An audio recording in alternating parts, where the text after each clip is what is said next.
Hey everyone, I'm back, and today we're going to be talking about 2010, the year we make contact. And this movie came out in 1984, and it stars Roy Scheider.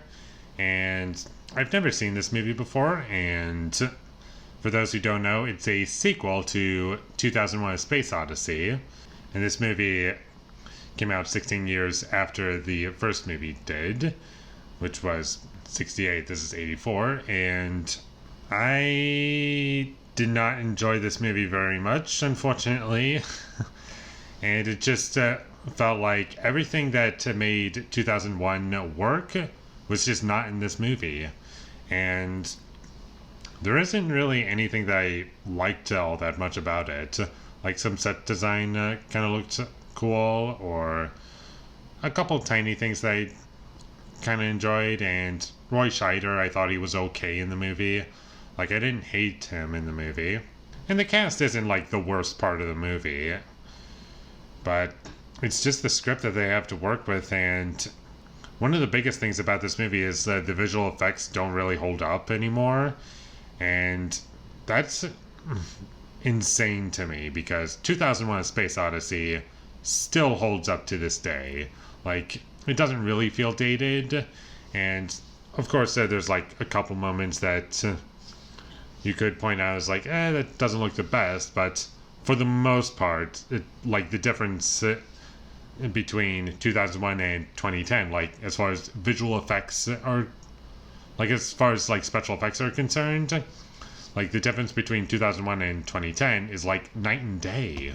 We have people in front of green screens for the space scenes, and it looks really fake, and it's incredibly noticeable.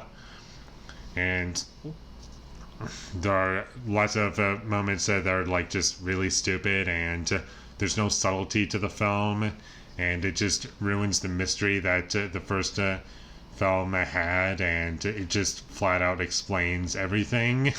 And I really didn't like how this movie tried to answer all the questions that 2001: A Space Odyssey left. And the answers, well, not to the worst thing ever, it's just part of what made that movie work is that you don't know the answers to all these different questions. You don't know what was going on, and that's what made it work. However, this movie ruins that by just answering every single question imaginable. I didn't really enjoy like the characters. I found them to be kind of annoying, and they tried to make them kind of fun, and they just throw in conversations that are just really weird, and they're not like how human beings would talk at all, and it's very distracting. Like, they mention like in a scene where Roy Scheider's character is like talking about his kid, and he's talking to like one of the other passengers on there, and he's just saying like, what kind of kid do you have? And they're like, I have a daughter. And he says, oh, is she a blonde? Yep. Because like, and the reason that matters is like, my son likes blondes or something. I don't remember the line, but like, that's literally how the conversation goes. And it's pretty awkward to watch. And there's also a scene where they're talking about hot dogs, and that was very distracting, and I don't understand why it's in the movie. And there's also scenes where it takes place on Earth, which was kind of weird. And one thing that stood out to me that is kind of strange, and this is kind of early on in the movie, is that Roy Scheider has like a pool that has like dolphins in it, like kind of indoors. I was like, what? Okay, I guess it's a good thing that's not where the future was headed from 1984 all the way up to 2010. Glad that didn't happen. Like, or at least that's not a common thing that happens. And there's like little moments that I found to be laughably bad in this movie. Like one of them being like, there's like a futuristic car in this movie, and like it's only in the movie for like 10 seconds. And you see it driving in the background, like towards the camera, and the car can't even drive in a straight line. Like, that was pretty funny. And there's a moment where John Lithgow was like hyperventilating for like 10 minutes in his spacesuit, and they were just out in space. It's like, you need to calm down, and like nobody notices that he was like hyperventilating for like 10 minutes straight. It's like because like he's nervous going out into space, but the way it's executed and the way that it's handled and the timing in which characters notice this is it's so funny to me. It's like, you're just noticing this now, really?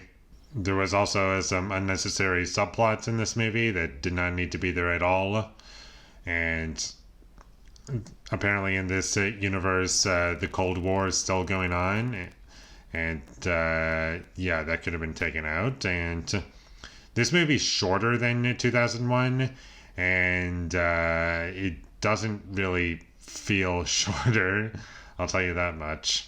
It's shorter by like a half an hour, and you could have fooled me.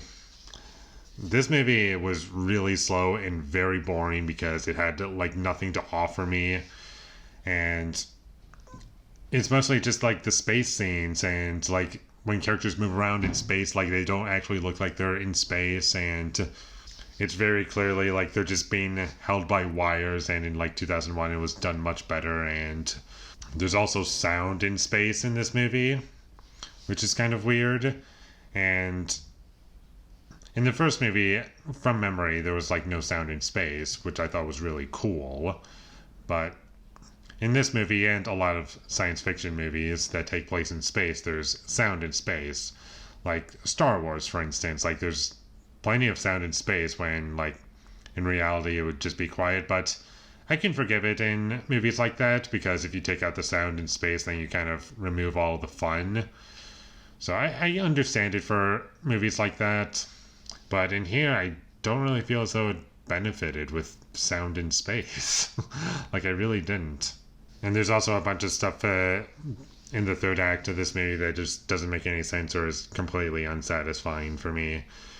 And I would not recommend that you check this movie out. Instead, watch 2001: A Space Odyssey. It's much better. And luckily, this is one of those movies where it doesn't ruin the original. It just gives me some newfound appreciation for it. And in a way, I am kind of glad that I saw it, simply because I was kind of curious about it. And also, it gave me some newfound appreciation for the original, like I've said already. So it's got that going for it. But aside from that, I don't really give this movie any credit whatsoever. So skip it. It's not good. And with all that being said, I'm going to give 2010, the year we make contact, a 3 out of 10. Thank you for watching my videos. As always, if you enjoyed this review, be sure to leave a like and comment down below you thought of 2010, the year we make contact, and my social media links. They will all be in the description, so follow me there. And last but not least, subscribe to be a part of Foley Nation, and I'll see you when I get my next review up, and that is going to be for The Adventures of Tintin. So look forward to that, but until I get that up, thank you for watching and have a great day.